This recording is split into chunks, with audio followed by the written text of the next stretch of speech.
So hello guys, good evening guys. So ayan, nagbabalik na naman po tayo sa ating pag-vlog. So ayan guys, i-update ko kayo sa nararamdaman ko ngayon. Kasi, di ba kaninang umaga guys, yung nararamdaman ko sama. Kasi wala akong tulog. So ngalay yung buong katawan ko. So ayan. So, yun guys, kaganina, hindi rin ako masyadong nakatulog. Kasi sobrang init guys. Sobrang init. So, ayan. Nakaidlip man ako pero sobrang saglit lang guys. So, ayun. Nilibang ko na lang yung sarili ko. Kumakain ako. Pag may naramdaman ako, parang kung sa parang inaano ko yung katawan ko kung saan ba talaga ako comfortable guys. Yung parang nalilibang yung utak ko kasi totoo niyan guys, yung utak lang talaga natin yung nagpapatakot sa sarili natin guys eh. Katulad na baka tayo nagka-panic attack. Kasi yung utak natin, yun yung parang nasa utak natin yung pumapasok na mga negative mangyayari or mangyayari pa na. So ayun, kanina naglalaba ako, tapos naglilinis, tapos naghugas ng pinggan, lahat ginawa ko guys. Hindi naman as in lahat, yung as in, gumawa ako para lang malibang ko yung utak ko. So kanina naglalaba ako guys, habang naglalaba ako, iba na naman pakaramdam, parang ang bigat na naman sa guys, tapos tapos pag ganyan guys, na para akong matutumbaw, pipikit ko lang yung mata ko guys, tapos ko nila ko na naman, hindi na ako nakakatulog guys, kasi sobrang init talaga sa mata. So ayun, hanggang sa nalibang na, hindi ko na naisip yun, hindi ko na naisip. So nawala na lang din naman yun guys, yung alay ko sa katawan ko, nawala na lang din yun. Tapos yun, kailangan nyo lang talaga, so kailangan nyo i-train nyo yung sarili nyo, yung isip nyo, paano libangin yung mga nararamdaman nyo, paano nyo libangin yung utak nyo, kasi yun talaga yung utak talaga yung nag-uutos sa atin kung paano tayo matakot. So, alam ko mahirap guys, kasi ranas ko yan yung may nag-vlog din dati sa YouTube. Kasi lahat ng mga mga sinesearch ko, tinitingnan ko sa YouTube, lahat yun para sa GERD, reflux, tsaka anxiety, tsaka nervous. So yun, lahat yan. So lahat yan sinesearch ko yan guys, kung ano yung naramdaman ko sa search ko. So ayan, sinasabi na ganyan, train mo lang yung sarili mo, ganyan, para malibang mo yung sarili mo, malibang mo yung utak mo, na hindi mo maiisip yung mga takot-takot.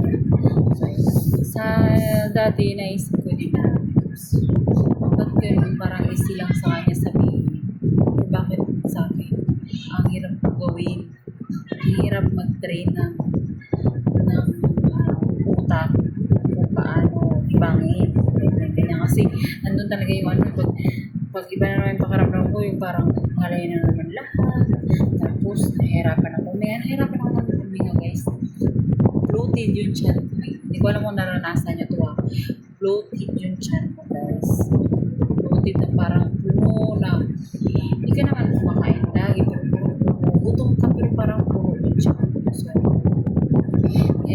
pag naisip ko yun, tapos nahirapan ako huminga, minsan inisip ko yung mga magagandang bagay daw, yung mga gandang bagay na nangyayari sa buhay ko.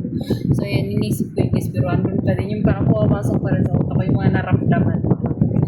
So, alam ko na sasabihin nyo, easy lang nyo sabihin kasi okay na siya. Natural na yun guys, trans ko yan. Pero once na, alam mo guys, para saan kasi, lagi ako nanonood. Tuwing kunting nararamdaman ko sa katawan ko, search ko kagad. So, ayun, pag nakita ko, tapos sinasabi naman ng ibang vlogger na, kaya nyo yan. Kasi kaya ko nga. Nakaya ko nga. Kayo pa kaya. Yan yung lagi mong isipin. Lagi nyo isipin, guys. Na, kaya nga na ilang years daw. Sabihin, kaya ko. Kaya nila, kaya. So, ayun dati, guys. Sobrang nahirapan. Mas lalo na, naghiwalay kami ng pamilya ko.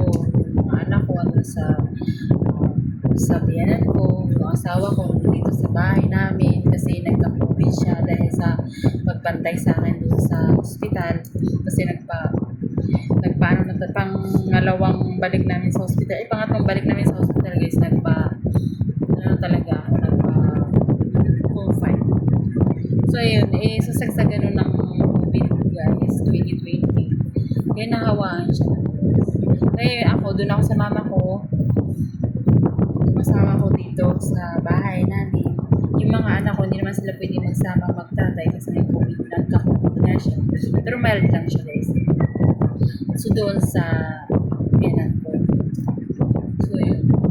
Kaya ang hirap kung ano nasa utak mo, ano nasa gusto mo, malibang kung hindi kami. Iba kasi talaga guys pag nasa pudir ka ng asawa mo or kompleto kayo.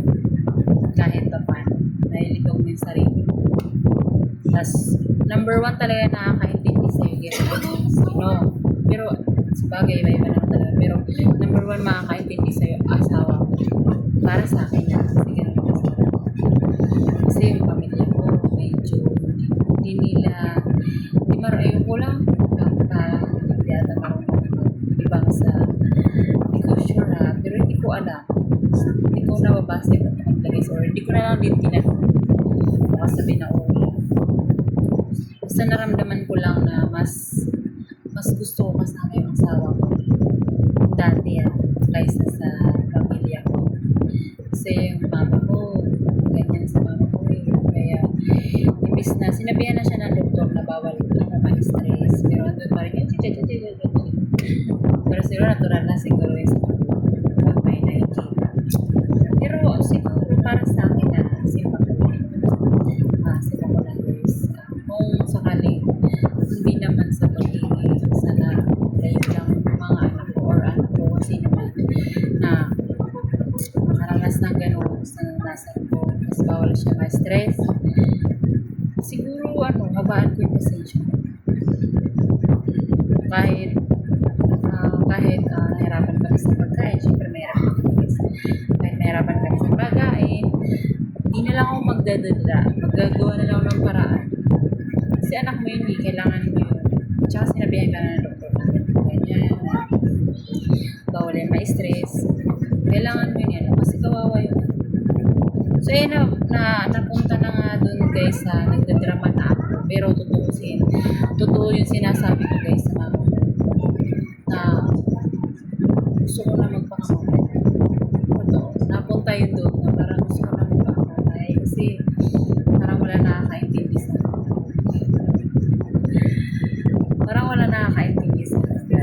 naramdaman ko.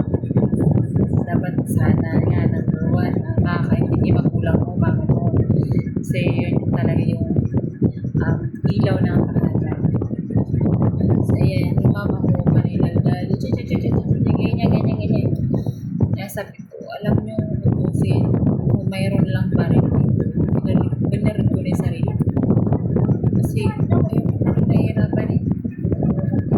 Yung nahihirapan, parang kung may sakit na malala, hindi ko pala na ganun pala talaga yung aspect. So, parang may sakit na malala, pwede lang, kung mayroon lang pa rin, gusto ko mamatay.